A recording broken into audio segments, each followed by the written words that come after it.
600 migrants made it to UK waters today. This comes just days after more than 1,000 people made the crossing in a single day.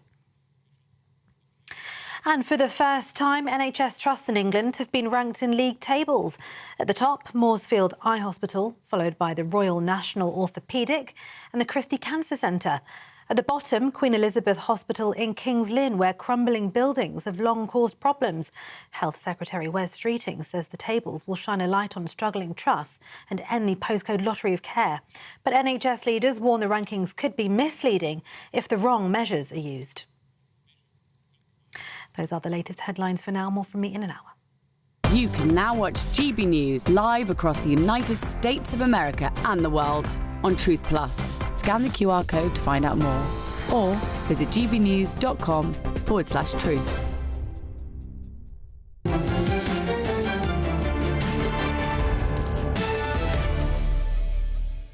Welcome back to State of the Nation. Britain is facing a critical productivity crisis. Businesses are threatened and the economy is shrinking. Recent data show the UK has suffered the fastest slump in new hiring across Europe. Employers are pulling back on recruitment, and it's obvious what the cause is. The government's autumn budget imposed a record £40 billion in new taxes on employers, draining confidence and making it less appealing to hire new staff and deterring growth. Before last year, 41% of bosses were planning to hire more staff. Today, that optimism has evaporated like the dew off the petal of a rose. The gap between hiring intentions and plans to cut jobs has shrunk to just 11 points, a 17-point drop in 1 year. Meanwhile, workers' sick days have surged to the highest level in more than 15 years. In just 12 months, employees have taken on average nearly 2 full working weeks off, an increase from just over a week since before the pandemic. Stress alone is now cited by over 40% of workplaces as a core factor behind absences. And yet, there seems to be no urgency from the government. Instead of incentivising hiring or easing the burden on employers, taxes on businesses are going up and Britain's productivity remains weak. The productivity crisis is not being helped by a steady increase in the powers of trade unions to withdraw labour. The government's Employment Rights Bill is in its final stages in Parliament. It's legislation that will only encourage Labour's union paymasters to strike and hold the economy to ransom, as we're seeing this week with the tube walkouts. But Sir Keir Starmer now has the means to prevent this. The bill, pushed by the hard left of the Labour Party, could be stopped. Angela Rayner and Justin Madders in particular were the Praetorian Guard of this awful legislation, and their departure gives the Reverend Starmer an opportunity to abandon the legislation and get Britain back to work. But the Prime Minister lacks the courage or power to do so. He thought he'd purged the Corbynistas, but now he has seen several of his MPs move to the hard left, abandoning his agenda, opposing his welfare reforms, as his unpopularity in the nation prevents him from taking any bold decisions that may upset factions of his party. This strikers' rights bill will increase strike action, make walkouts easier, increase bureaucracy for businesses and make people unsackable. It's time the government was serious about solving Britain's productivity crisis. We need workers to get back to work and businesses to be encouraged to do business, or we will continue to fall behind in the world and ultimately fail as a state. As ever, let me know your views. Email mailmog@gbnews.com. But I'm now joined by my most formidable panel, the Conservative MP and former Cabinet Minister Esther McVey, and the political commentator Matthew Stadlen. Matthew, I'm going to come to you first. It's only fair to let you have the first chance to reply. But Keir Starmer thought he'd purged the left, and he's now, because of the ebbing away of his authority, finding that the left are back. I would suggest, and I'm not a Westminster insider nor am I a Labour Party insider, that actually the reshuffle of the last few days may strengthen him and may also improve his authority. I'm curious to know on what evidence you are telling us that this bill, this workers' rights bill, is something that Starmer is keen to disown. Well, that if he wants growth, which the Cabinet was apparently about today, that's what he would have to do. Either he's not serious about growth, or he can't. Oh, that's a very different thing to suggesting that he would actually like to ditch the bill if he could. Actually, I mean, it's a flagship bill, isn't it? Well, it was Angela Rayner's flagship bill. Certainly the press briefings, and we all know how the press briefings work. The stories in the major newspapers come from Downing Street. They're not just invented by the journalists, are indicating that Starmer did want to water it down, but he's finding the pushback from the unions and from Labour members and members of Parliament is pretty strong. I mean, that's possible. I don't know whether it's true. But as I say, the idea that a flagship bill on workers' rights, which has been widely touted for a long time, is something the Prime Minister wants to wash his hands of, even water down, seems to me to be. He washed his hands and watered down a flagship welfare bill. That was at a moment of crisis. He didn't want to do that. But last week he was a crisis forced to too. But he was forced to do that. On the issue of workers' rights, clearly, any legislation has to be drafted extremely carefully, and you do not want to have unintended consequences. We all know that the government wants growth. Every sane person in this country wants growth. But at the same time, rights are important. Of course, we already have some workers' rights and rules in the workplace. If we had none of those, I mean, we could just say, let's have slavery, to take an absurd example. We could just have slavery, force people to work, and that might boost growth. It's a question of where you draw the line. Yes, it almost certainly wouldn't boost growth, but leaving that to one side, the key question really, or two key questions on the bill, are on strike action and on rights on day one.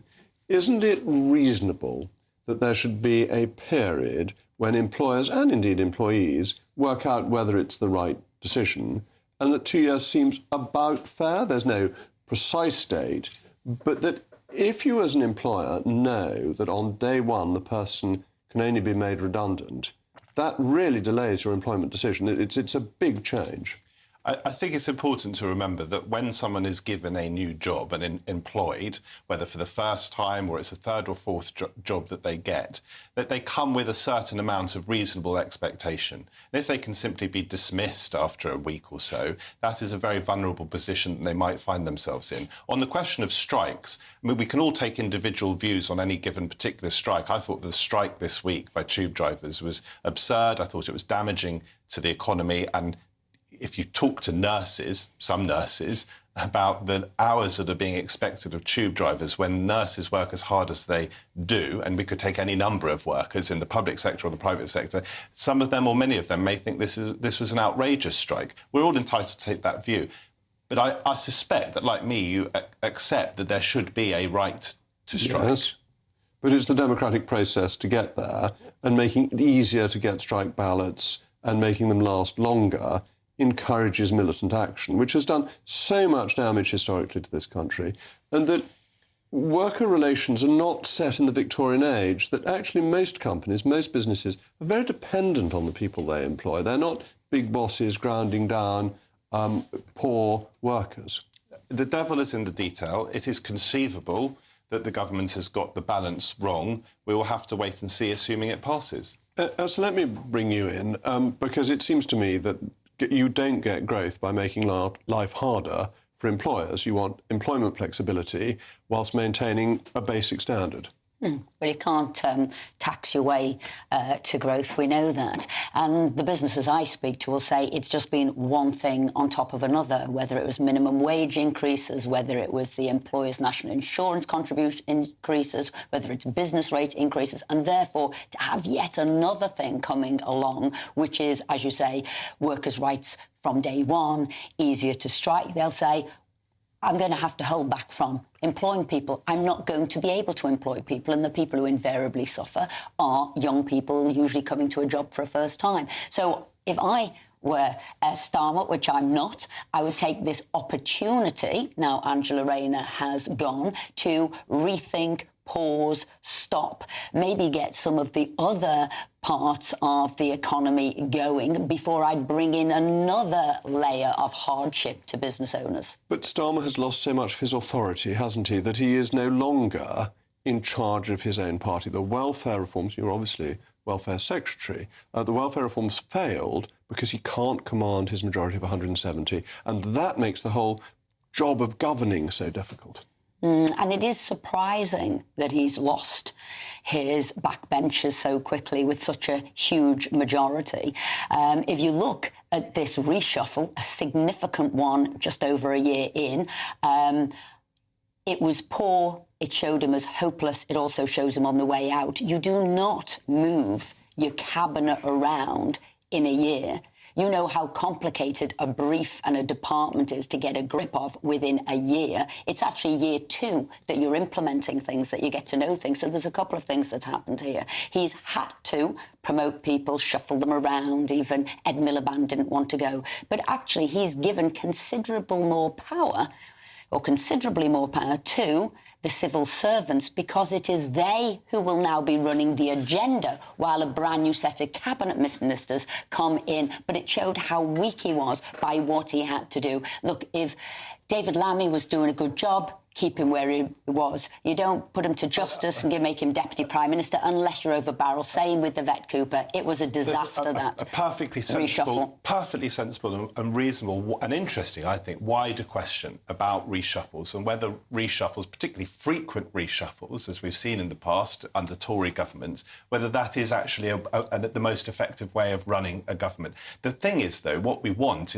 policy to work, don't we? We want the country to work. And if Starmer and the Labour Party, of course, were out of power for 14 years, so he had no experience of power, if after a year he's decided he thinks that some ministers would be better placed in certain jobs, in certain ministries, then surely it's better that he acts now, having had a year of experience, than he continues to go down a line that he feels isn't working. That's what leadership is, isn't it? But some of them he's given half a promotion and a demotion. Some of them they're not doing well, like Yvette Cooper, and then she's moved to Foreign Secretary. No, you don't. And I'll give you an example. If you are something like the Secretary of State for DWP and you're in charge of £250 billion, 100,000 staff, 750 job centres, all the benefits, all the pensions, you cannot move that person within a year. I can't tell you how big that brief is to get to know. A disaster what he's just done. Well, I agree. I think the ministerial hokey-cokey, whoever's in office, is a mistake. Well, a reminder that coming up tomorrow at 7 o'clock is the Farage Immigration 2-hour special, which I will be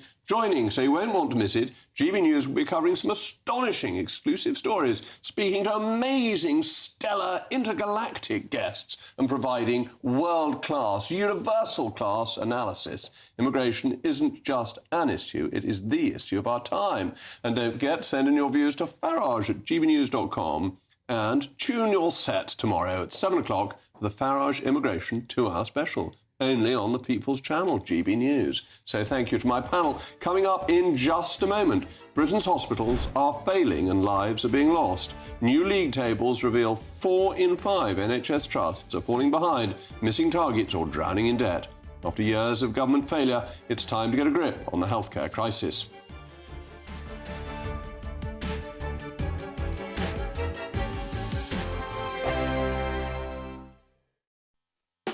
You want to know what's really going on in the corridors of power? Labour don't know what to do with you half the time, and that makes you quite lethal in the chamber. Get behind the headlines with Chopper's Political Podcast. Join me, Christopher Hope, as I sit down with the great and the good of British politics. We'll see where this ruling takes us. These are the stories shaping our nation. Chopper's Political Podcast, available now on all platforms. Listen in and stay ahead.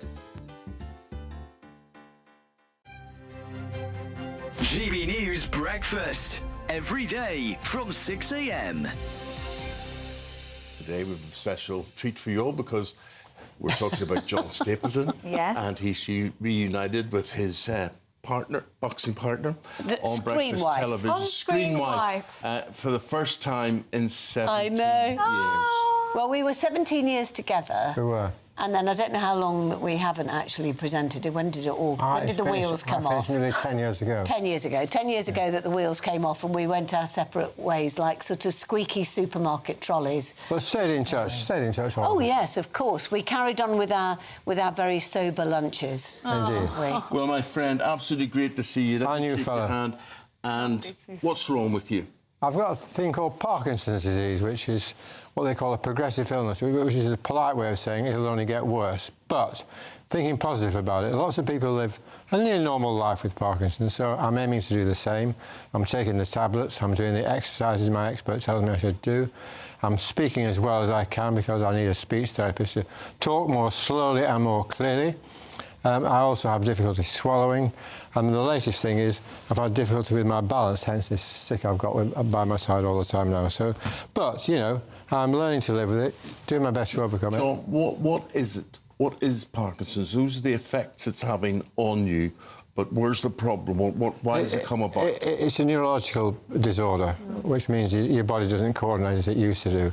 It's the fastest growing neurological complaint in the world, believe it or not. We don't quite know why, possibly because more of us are living longer. But, you know, as I say, you can live a near normal life with it, and so if you behave yourself, which I'm attempting to do. GB News, the People's Channel. Exciting news. Every Friday, my Patrick Christie's Tonight Show is going to have a twist to it. We're welcoming some special guests. You. That's right, on Fridays I'm going to be doing my show in front of a live studio audience because this show is about you and what you have to say. It's going to be the same big debates, same big topics, same big opinions. But every Friday night at 9 p.m, you are invited to come on down to Patrick Christie's Tonight to be a part of the action. Only on GB News, the People's Channel, Britain's news channel.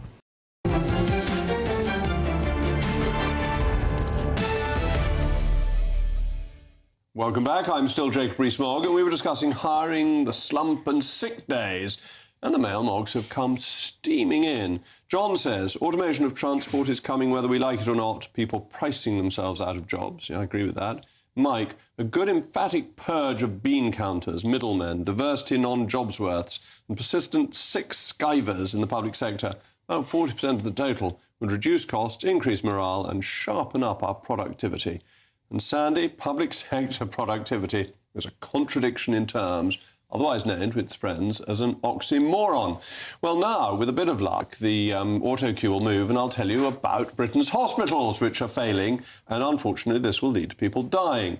It's been revealed today that 4 in 5 NHS hospital trusts are in crisis, according to new league tables exposing the best and worst performing trusts in England, laying bare the consequences of years of mismanagement.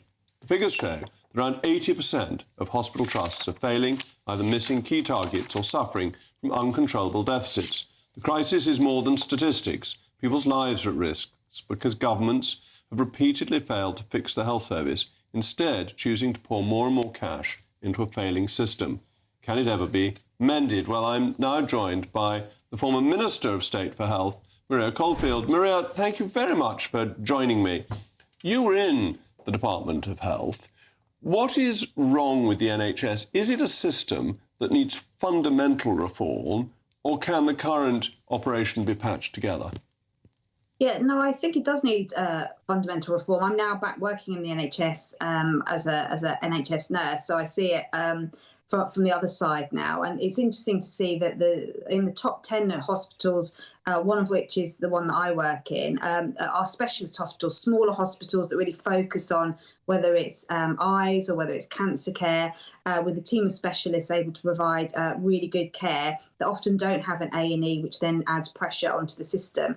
But from my experience as being a minister, you do need fundamental reform because, as you say, the solution isn't pouring more and more money into the system. And one of the things that I found most striking when I was a minister in the Department of Health is how very little control ministers have over the health service. There isn't really a national health service. There are GPs, which are private providers that provide a service to the NHS. There's individual trusts, and we've seen the league tables today. They are all independently run. And so as a minister, it's very, very hard to kind of direct or ask for changes because of those individual units, whether they're hospital trusts or GP surgeries, don't want to do it. There's actually very little ministers can do to influence that. And I think the public would be very surprised to know that. But we passed a big NHS reform bill when we were in Parliament together. It hasn't solved the problem. How much of this is our fault? Were we too cautious? Did we get too wrapped up in the emotion, the sentimentality around the NHS by going outside and banging saucepans for the NHS and all that sort of stuff, which now seems a bit cringeworthy in retrospect? Yeah, I think we were very hesitant, to be honest. And I think as, Conservative Party, it's difficult because we're always being accused historically of not wanting to keep the NHS, which, is absolutely not true. But one of the things that I was trying to push for was to open up access to the NHS, because traditionally the only way to access hospital services is through your GP and a referral, unless you end up in A&E yourself. And actually, you know, we don't need just a one route now into services. We've got pharmacists, we've got other routes that can be taken. Self-referral, I'd like to be able to see a lot more self-referral, patients directly referring themselves to hospital clinics, for example. So if you've got a breast lump, for example, why do you need to go and see a GP? 90% of those will be referred to the hospital. Why can't a patient just self-refer themselves and cut out the middleman? You know, the Pharmacy First that we introduced is a game changer, but it was too narrow. It's only for 7 common ailments. Now, in France, you go to your pharmacist first for virtually everything, and it's only then, if they can't solve it, you're referred in. So there's innovative ways. Thank you very much. Shocking that the French do something better than us, but never mind. I've now got my panel with me, and Esther, I'm going to come to you first. We're just wet, aren't we, that the Conservatives in 14 years had 2 bites the cherry of reforming the NHS, one under Andrew Lansley, one under Sajid Javid. Neither of them really did it because we're too frightened to break the consensus that the NHS is a national religion. I'd say all politicians are too frightened. I wouldn't say it was just the Conservative Party because, like you say, it's a sacred cow, it's a sort of a religion, and nobody wants to question it. And until they do question it and are quite honest about the successes and failures, and actually to go in for an emergency into an NHS hospital, actually brilliant successes, but also look at the failings, we're never really going to get anywhere. And, you know, Wes Streeting is trying to look at a leagues table. Will that work? I looked at it and I thought no, because although we all would like it to work, it seems to very much distort what goes on. But I did agree with what Maria there about specialisms, about hospitals that specialise in something. It does alter, obviously, who you take into that hospital, because generalists are the most difficult to diagnose, difficult to know where to go, and then they haven't got the expertises. And there is something there for the public not to expect that they are going to be sorted always. Specialisation's really difficult because you as an MP and I when I was an MP, if ever it was suggested that a local hospital lost a specialisation and it was concentrated somewhere else, although that was likely to lead to better outcomes, we all got letters from our constituents saying, we need this in our local hospital, and we all dutifully wrote letters to the minister saying, we need this to be kept. The political pressure to keep everything in general hospitals is very great. And I agree with that. And actually, it's a mistake. And we need to educate people that that is a mistake. And I can say this, a personal story. Philip, my husband, ended up having multiple heart attacks, and fortunately for me, one of the best heart specialist hospitals was just up the road in Wythenshawe. I could have gone either way, to a generalist hospital or a specialist hospital. He wouldn't be with us now if I'd have gone to a generalist. The fact that I took him to a specialist, thinking it was a heart, the right people were there. So I think this understanding that how important a specialist hospital is key. Though another thing, if I hadn't have known it was his heart, I wouldn't have taken it to the place either. So I understand the conundrum with everybody. But chucking money at it, as we've shown, isn't the answer. Just got to pick up on that money point. Yes, all right. I was going to ask you, but far away. Go on, no. Well, I was going to ask you about Wes Streeting because in the last Parliament I went up to Wes and I said, look, I think what you're saying about NHS reform is really exciting and good. And he said, I know you've been saying that and it's very unhelpful. Will you shut up? But it hasn't happened. And I don't quite understand why, because I thought Wes was really saying important things about how to have fundamental reform and make the NHS a more responsive service. Labour are definitely in a stronger position to look at fundamental reform of the NHS than the Tories for the reasons that you've been suggesting. Thank God, of course, that your husband is still with us, a lovely man who I've met several times. We've all had, I suspect, or many of us, including those watching, have had mixed experiences of the NHS. I'm not someone who thinks it should be treated as a sacred cow. If by sacred cow means we mean that it shouldn't be capable of reform, capable of improvement, where management falls below certain standards, that it should be improved. Clearly, that is what Wes Streeting is attempting to do with these league tables. I thought it was fascinating that Maria, now a nurse again, but formerly a Minister of Health in one of your governments, that she was talking about how fragmented the NHS is, and that actually, in her view, it's not really a national health service, and therefore it's very difficult for a Secretary of State to manage. That, I think, is a really interesting way of looking at it, and Wes Streeting is clearly attempting to tackle that by trying with these league tables to up performance. But I have to take issue with both of you with this sort of very traditionally conservative line, and you'll argue you put record investments into the NHS, but you're talking about you're both talking about chucking cash at it. Where is the evidence that you think the real problem is management? Of course, I'm not saying that all management of the NHS is successful or good. Of course, there should be improvement. But the idea that we would improve the National Health Service, such as it is, by taking money out of it, seems to me to be completely bonkers, and that would cost lives. For comparable spending on health as a percentage of GDP, we get worse outcomes than Switzerland and Australia. This seems to me to be so you would privatise it, would you? This is the test. Now, I'm not talking about privatising, though, as Maria pointed out, GPs are private. The idea that there's no private provision in the NHS is nonsense, and it's sort of Corbynista stuff to try to pretend everything should be produced, every bedpan should be made by an NHS company. It's all ridiculous. I'm certainly not arguing No, you're not arguing that. And that we ought to get, for our money, as good a standard as comparable countries, and that what we've done, and we've been guilty of this as Tories, is we've said, it's a bit embarrassing the NHS isn't working under our period in office, let's give it more money and see if that does any good. And it doesn't actually improve things. Don't you think it's also got too much independence as a way? That was the problem, NHS England, and it wasn't really the government. The fact that you've got, 43 trusts, and each of them are like a fiefdom with their own CEO and their own board and their own set of people. Very difficult to compare one country to another, but reasonable to try to do so. But the idea that less money would improve our healthcare seems to me to be absolutely bonkers. The money we spend is not being spent well. So improve anyway, it. Don't spend less money. Nobody said take it out. They just said spend it better. My most formidable panel is also my most loquacious panel, it seems. Anyway, His Majesty's Ambassador Extraordinary and Plenipotentiary to the United States, Lord Mandelson, is under pressure after he wrote a billet-doux to Jeffrey Epstein, calling him his best pal. He says he regrets that he ever met Epstein, but is Lord Mandelson's political future once again in doubt?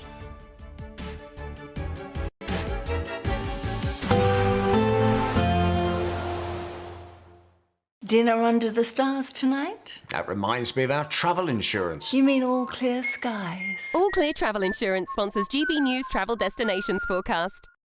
Looking ahead to tomorrow and across particularly northern parts of Italy, also into Croatia, there will be the return of heavy thundery rain. Also around the Canary Islands, a few showery bursts possible. A bit of rain pushing into the north of Portugal and northwest Spain. Otherwise, a good deal of fine, often sunny weather around. Also across Greece, generally dry, just a few showers to watch out for here. As we go through the rest of the week, away from parts of Italy and Croatia, it is going to be mostly dry and sunny. All Clear Travel Insurance sponsors GBNews Travel Destinations Forecast. Hello there, good evening. Welcome to your GB News weather update from the Met Office. An unsettled day ahead tomorrow, cloudy for many with heavy showers and also spells of rain, particularly in the west. That's where we'll see areas of low pressure starting to move through. This one initially tonight bringing in spells of rain and then followed on behind by another area of low pressure, bringing some wet and windy conditions for Wednesday. Back to this evening, and this area of rain that's been across Wales and southwest England eventually moving its way northeastwards, pushing into central areas of England and parts of the south and southeast. This could be heavy and thundery at times. Also more cloud and showers starting to push in from the west, but with more cloud around that means it's not going to be quite as cool overnight. Many towns and cities dropping to around 11 to 13 degrees Celsius. Wednesday is set to be quite a changeable and mixed day. Once again, heavy showers starting to push into Wales, southwest England, plenty of cloud elsewhere and also a continuation of the showers. Northern Ireland, northern parts of England, once again cloudy, murky with some heavy showers through the first part of the morning. Fairly similar conditions across western and southern parts of Scotland. Towards the far northeast, though, it should remain mostly dry through the early hours, but even eventually here we'll start to see some showers creep through. And we'll see quite a changeable and mixed day, plenty of cloud around, showers which will turn heavy at times with some hail and thunder, with a secondary band of rain which we do just need to keep an eye on as it starts to push its way into Northern Ireland, parts of Wales and southwest England. And it's going to be quite a breezy day, if not quite blustery, particularly around western coasts. Temperatures around about average for the time of year. Heading into Thursday, and there'll be some drier and brighter spells, but once again mixed in with some showers. The bulk of the showers are likely to be towards northwestern parts of Scotland, northern coast of Northern Ireland, so some heavy and blustery downpours expected here. But elsewhere across the country, there will be some bright and sunny spells in between. The showers are set to continue for the end of the week into the weekend, with temperatures remaining around average.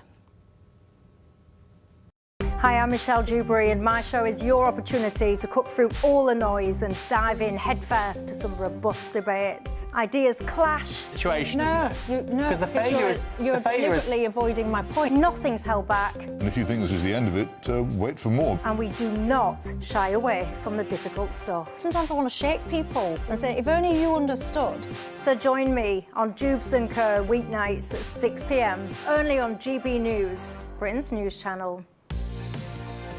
Mornings don't have to be tiresome, especially if you have the right company. Wake up to news as it happens, opinion and debate, and of course, a little bit of entertainment too. Because when the kettle's on, we're on. That's Breakfast on GB News, a show worth waking up for. Every morning from 6 a.m. Only on the People's Channel, Britain's news channel. We'll spread the news, you spread the word.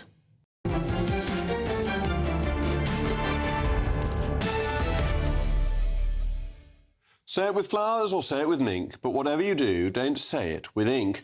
Lord Mandelson, His Majesty's Ambassador Extraordinary and Plenipotentiary to the United States, is under pressure after today's revelations that he allegedly wrote a billet doux to the disgraced late paedophile Jeffrey Epstein, referring to him as his best pal, along with a photograph showing the pair spending time together. The 10-page-long letter reportedly features 3 photographs of Lord Mandelson and describes Epstein as mysterious, signing off with the words, "We love you."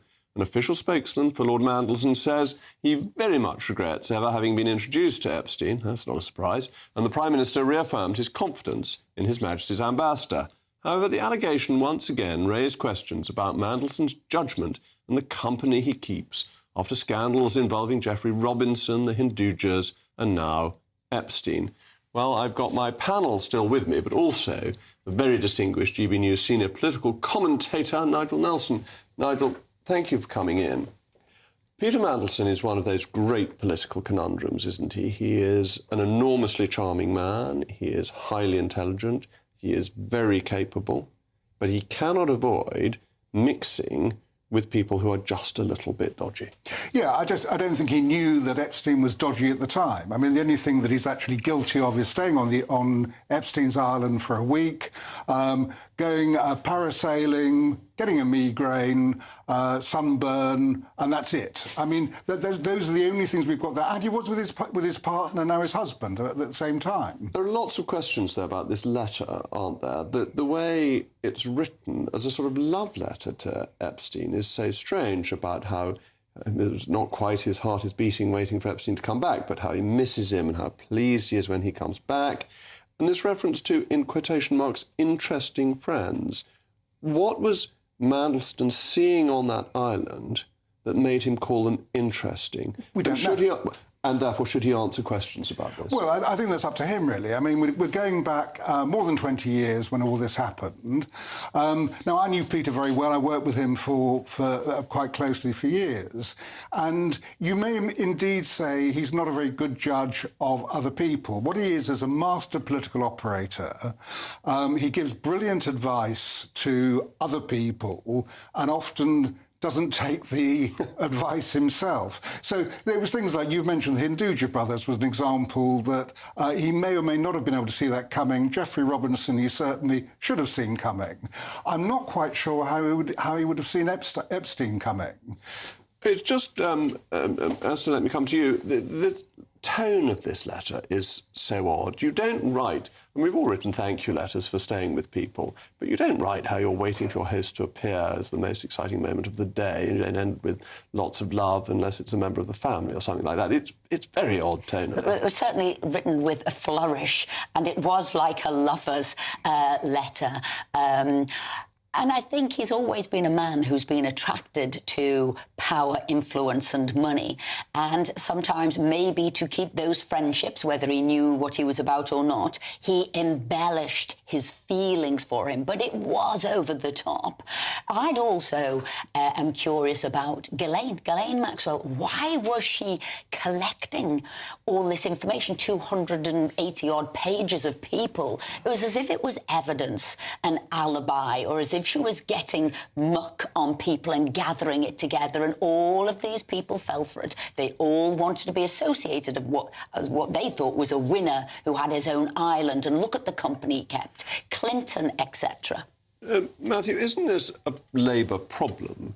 That if you think back to Ramsay MacDonald being absolutely bedazzled by the aristocracy, Mandelson, this wealth, this fashion, this high-profile people, just has a bewitching effect on some Labour people. Well, speaking for myself, I am bedazzled and bewitched by you, Jacob. So, that's highly eccentric, it has to be as said. a member of the British establishment that you are. No, on a serious note, I have to admit that I raised an eyebrow when Starmer, I nearly said Blair, when Starmer appointed Mandelson as his key man in Washington because of that past association with Epstein, who, let's remind ourselves, was a convicted paedophile.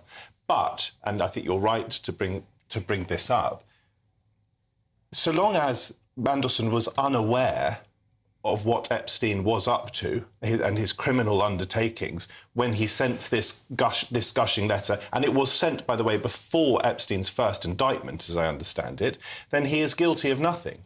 If, and this is therefore speculation, we've got zero evidence for it, so we've got to be careful even asking the question, but if Mandelson, or indeed anyone else, was aware of Epstein's crimes and then continued to conduct a friendship with him, that would be a problem, but we have no evidence for that.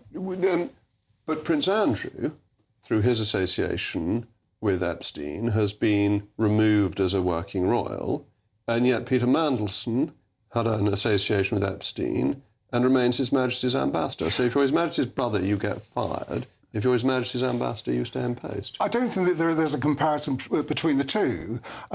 Andrew is actually pictured with one of Epstein's girls.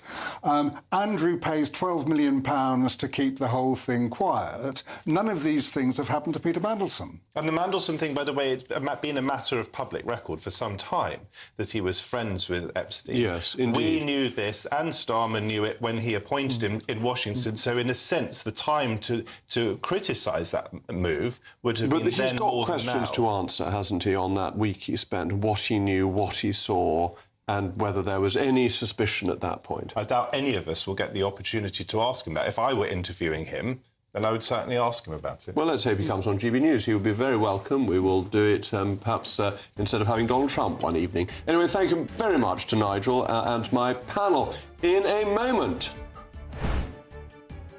The ayes to the right are 330, the noes to the left are 179. So the ayes have it, unlock! So very recently, MPs voted to surrender the Chagos Islands, possibly costing British taxpayers £47 billion. Meanwhile, the African Union is calling for billions more in reparations. What signal does this posture of capitulation send to the wider world? And...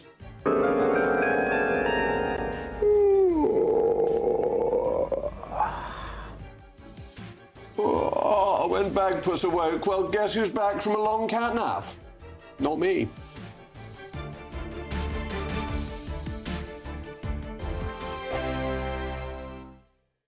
Britain was once the envy of the world. But look around. A nation that no longer knows what it is or where it's going. A country that's broken. How do we fix Britain? How do we bring it back? Friday night with Matt Goodwin at 8 p.m. only on GB News.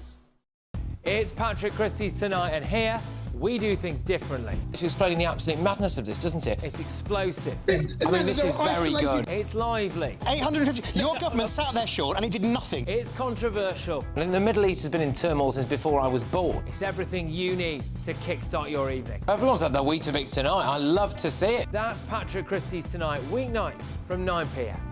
Only on GB News, the People's Channel, Britain's news channel. Hi, I'm Michelle Dewberry, and my show is your opportunity to cut through all the noise and dive in headfirst to some robust debates. Ideas clash. Situation, isn't it? No, because the failure is you're deliberately avoiding my point. Nothing's held back, And if you think this is the end of it, wait for more. and we do not shy away from the difficult stuff. Sometimes I want to shake people and say, if only you understood. So join me on Jubes and Co weeknights at 6 p.m. only on GB News, Britain's news channel. Mornings don't have to be tiresome, especially if you have the right company. Wake up to news as it happens, opinion and debate, and of course, a little bit of entertainment too. Because when the kettle's on, we're on. That's Breakfast on GB News, a show worth waking up for.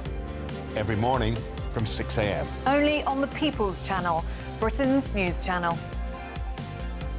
We'll spread the news, you spread the word. From the school run to the home run, watch a new show for all of Britain. So he can say whatever he wants. A straight talking show where all voices are heard. And, you know, when are we going to stop talking about smashing the gangs and actually do it? With the stories that matter from every part of our country. There's a bit of a crash landing there for your Chancellor. Bold, fearless and standing up for you. That's me, Martin Daubney, 3 p.m. till 6 p.m, weekdays, here only on GB News. The People's Channel, Britain's news channel. In the GB newsroom, we bring you the news as it happens. With our team of dedicated journalists across the UK, we're ready to keep you up to date with what's happening every half an hour, every single day. Bulletins here on GB News, the People's Channel, Britain's news channel. At GB News, we love to hear from you, our loyal community. So drop us a line at gbnews.com/yoursay. There, you can talk to each other and also to the presenters live on air. gbnews.com/yoursay, because GB News is your channel, Britain's news channel.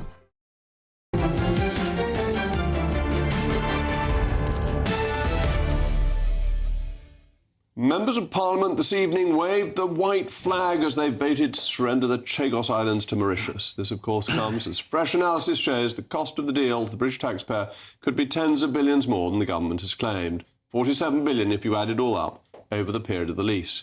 At the very same time, the African Union has issued fresh demands for billions of pounds in reparations for supposed historic crimes. What signal does this capitulation, born of post-colonial guilt, send to the wider world? Well, I'm delighted now to be joined by the Conservative MP for Romford, Andrew Rosendale, and still with me, the political commentator, Matthew Stadlin. Andrew, you've actually been to the Chagos Islands, so you know what they're like. What link do they have to Mauritius? Nothing. Nothing at all. All that happened is that many years ago, they were administered as part of the same colonial authority, which included Mauritius. The Chagosians are not Mauritian. They have their own identity, they have their own culture, their own language. So it's completely and utterly false to suggest that Mauritius has a legitimate claim over those islands. Why don't they have a right to their own self-determination? Because Chagos is, what, 1,000 miles from Mauritius? Oh, yes, or more. roughly yeah. So, yes.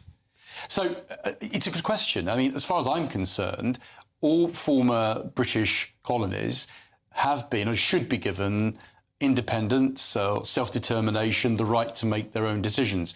And that's what we've done with all of them, except, for some reason, the Chagos Islands. And all governments have denied them that right.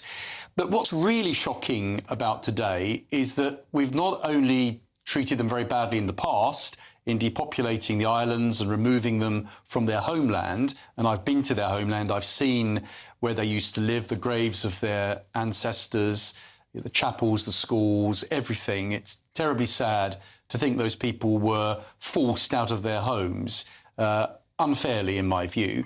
But what's terrible about today is that we've compounded that. We've not only not put right the wrong that was done in the 60s and 70s, we've now said to them, well, we're not interested in your views today. We don't care about what you think. We're now going to give your homeland away to a foreign country, and we're paying billions of pounds for doing so. The whole thing is a disgrace. Matthew, the red flag's become the white flag, hasn't it? Why is the government doing this? The court judgment was not binding. Indeed, our accession to that court specifically said it could not rule on matters between the UK and Commonwealth or former Commonwealth countries. What has made Labour cause this row, cause this expense when money is tight for Chagos, which isn't Mauritius? I think you'd probably best be asking your former colleagues in the Conservative government. And one of the most extraordinary spectacles of recent times is members of former Tory governments being critical of policies that their governments were behind and supportive of. Matthew, that's both fair and unfair, that yes, it started with a Conservative Foreign Secretary, but David Cameron had the wit to stop it, and it was then revived by David Lammy. Is the firing of David Lammy, demotion of David Lammy, humiliation of David Lammy, an opportunity to stop this? Does Yvette Cooper have the backbone to stop it? On the substance of it, let's look at the Chagosians first of all. If they are united in their desire for this deal not to go ahead, and I may be wrong about this, but my loose understanding is that there is some divergence of opinion within that community. But if they were united, then of course this should not be done. They should have the right of self-determination. I would have thought so, and I would have expected former Conservative government as well as this government to take that on board. So there are different issues here. The £47 billion figure, I think you would agree, is a bogus figure. I do agree. It's actually 4.1 billion if you discount it back. So the £47 billion is sort of clickbait and unhelpful. On the question of national defence, and of course this should be done in coordination with the legitimate rights of the Chagosian people, but as I understand it, both the Conservative government and now a Labour government think it is in our national interest to do this deal. I mean, Keir Starmer, whatever else you may think of him, he's not a masochist. No, that's right. He's not trying to... The idea that he's acting, as many suggest on the right, deliberately against our country's interests is outrageous.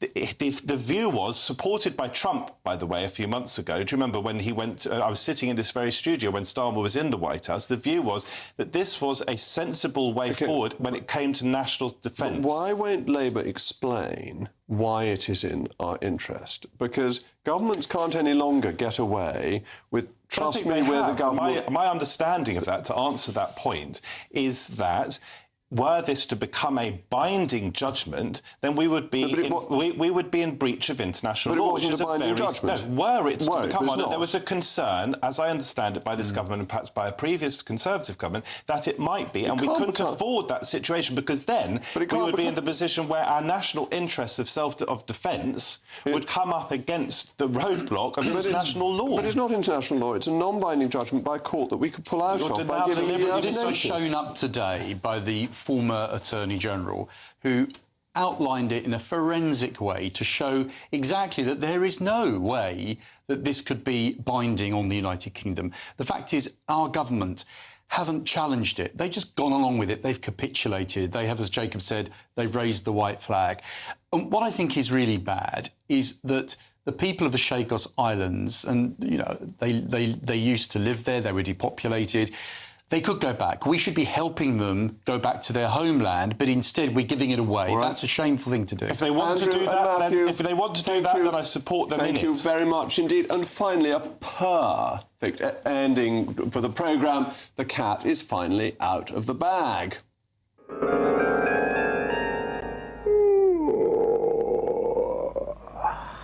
And Bagpuss was wide awake.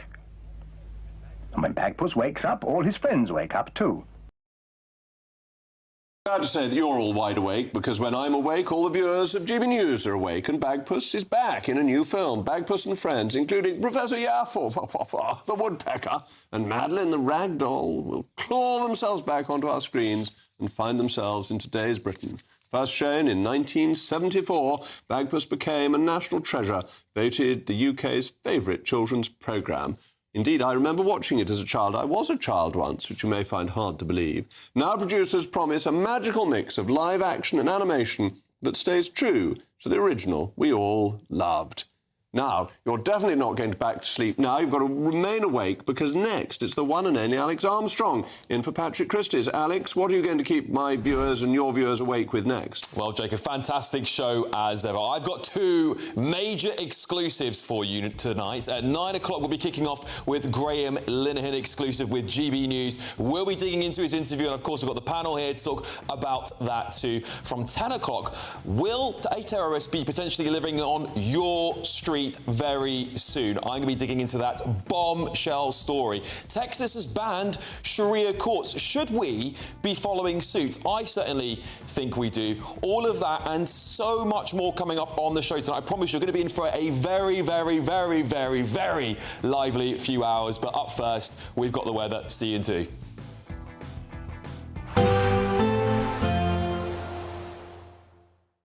Today, clouds overhead. Total zen within. Boxed Solar sponsors the weather on GB News. Hello there, good evening. Welcome to your GB News weather update from the Met Office. An unsettled day ahead tomorrow, cloudy for many with heavy showers and also spells of rain, particularly in the west. That's where we'll see areas of low pressure starting to move through. This one initially tonight bringing in spells of rain and then followed on behind by another area of low pressure, bringing some wet and windy conditions for Wednesday. Back to this evening, and this area of rain that's been across Wales and southwest England eventually moving its way northeastwards, pushing into central areas of England and parts of the south and southeast. This could be heavy and thundery at times. Also more cloud and showers starting to push in from the west, but with more cloud around that means it's not going to be quite as cool overnight. Many towns and cities dropping to around 11 to 13 degrees Celsius. Wednesday is set to be quite a changeable and mixed day. Once again, heavy showers starting to push into Wales, southwest England, plenty of cloud elsewhere and also a continuation of the showers. Northern Ireland, northern parts of England, once again cloudy, murky with some heavy showers through the first part of the morning. Fairly similar conditions across western and southern parts of Scotland. Towards the far northeast, though, it should remain mostly dry through the early hours, but even eventually here we'll start to see some showers creep through. And we'll see quite a changeable and mixed day, plenty of cloud around, showers which will turn heavy at times with some hail and thunder, with a secondary band of rain which we do just need to keep an eye on as it starts to push its way into Northern Ireland, parts of Wales and southwest England. And it's going to be quite a breezy day, if not quite blustery, particularly around western coasts. Temperatures around about average for the time of year. Heading into Thursday, and there'll be some drier and brighter spells, but once again mixed in with some showers. The bulk of the showers are likely to be towards northwestern parts of Scotland, northern coast of Northern Ireland, so some heavy and blustery downpours expected here. But elsewhere across the country, there will be some bright and sunny spells in between.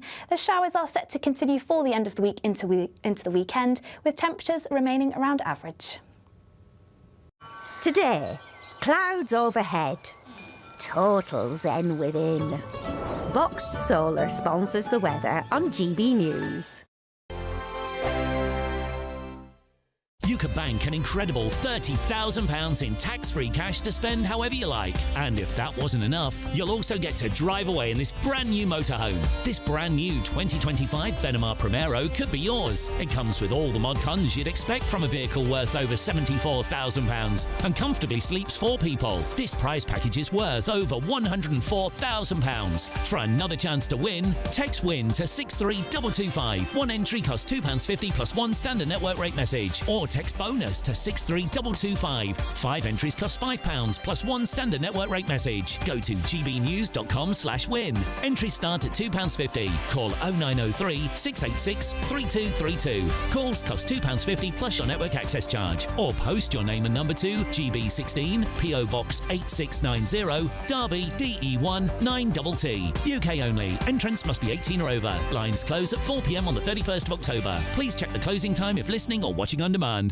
Hi, I'm Michelle Dewberry, and my show is your opportunity to cut through all the noise and dive in headfirst to some robust debates. Ideas clash. Situation, no, isn't it? No, Because the failure is... You're deliberately avoiding my point. Nothing's held back. And if you think this is the end of it, wait for more. And we do not shy away from the difficult stuff. Sometimes I want to shake people and say, if only you understood. So join me on Jubes and Co weeknights at 6 p.m, only on GB News, Britain's news channel. Mornings don't have to be tiresome, especially if you have the right company. Wake up to news as it happens, opinion and debate, and of course, a little bit of entertainment too. Because when the kettle's on, we're on. That's Breakfast on GB News, a show worth waking up for. Every morning from 6 a.m. Only on the People's Channel, Britain's news channel. We'll spread the news, you spread the word. From the school run to the home run, watch a new show for all of Britain. He can say whatever he wants. A straight-talking show where all voices are heard. And, you know, when are we going to stop talking about smashing the gangs and actually do it? With the stories that matter from every part of our country. There's a bit of a crash landing there for your Chancellor. Bold, fearless and standing up for you. That's me, Martin Daubney, 3 p.m. till 6 p.m, weekdays, here only on GB News. The People's Channel, Britain's news channel. Westminster's full of talk, but out here, it's the real world. Am I allowed to talk now? No, that's it. This is where it matters, real people and real lives. That's what politics is all about. The fact is Trump made a good start, no. Straight answers, no spin, and just a couple of pints. How many fingers have I got up? About 10. So join me for Lee Anderson's Real World every Friday at 7 p.m, only on GB News. The People's Channel, Britain's news channel.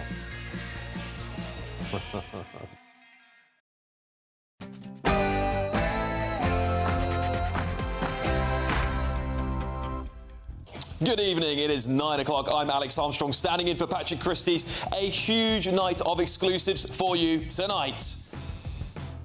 They told me I was under arrest, but because I was just so disgusted that I went nuts. I was absolutely infuriated. I said, do you know how you look to America? Do you know what America thinks of Britain at the moment? Yes, we'll be bringing you the full interview with Graham Linehan, who was arrested at Heathrow Airport over his posts on X. Also, another Islamist terrorist, Ragzib Ahmed, the so-called leader of Al-Qaeda in Britain, might be back on our streets very soon. And... Lap of a train driver. Knit him. Oh, so busy, aren't they, anyway? Tube strikes across London, but this driver can do it while knitting. Is it time to move to driverless trains? Also, following Texas's lead, is it time to ban Sharia law in the United Kingdom? And... as Caribbean people, we are not going to forget our history. We don't just want to hear an apology, we want reparation. That's your new Deputy Prime Minister, everybody. Anyway, the African Union has joined the campaign for reparations from Britain and all former colonial powers.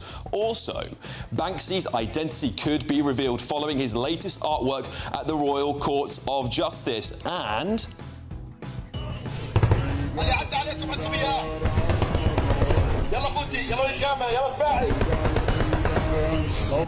French police chief says the force is ill-equipped and spending British money on the wrong equipment. Oh, it just gets worse and worse, doesn't it? On my panel tonight, Westminster City Councillor for Reform UK, Layla Cunningham, political commentator Jonathan List, and GB News contributor Will Kingston. And should pop stars get involved in politics?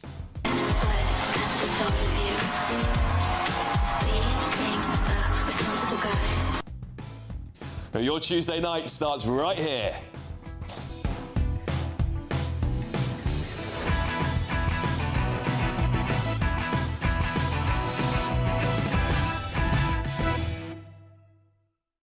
That bombshell exclusive interview with Graham Linehan is next.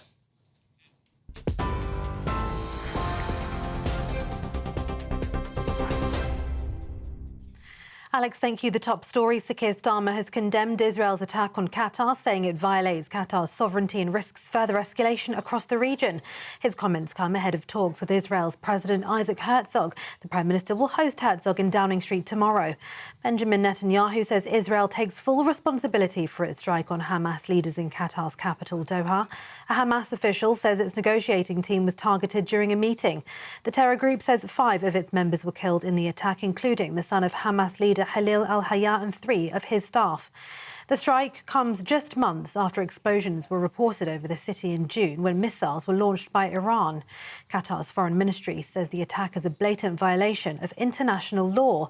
The IDF says it conducted a precise strike, and those targeted, they say, are directly responsible for the brutal October 7th massacre. Meanwhile, Hamas has claimed responsibility for yesterday's deadly shooting on the outskirts of Jerusalem that left 6 Israelis dead and 8 more wounded. Police say 2 gunmen opened fire on people waiting at a bus stop before being shot dead by an off-duty soldier. Prime Minister Benjamin Netanyahu called it part of Israel's intense war against terrorism, vowing to pursue anyone who helped the attackers. The government's Chagos deal has passed its second reading in the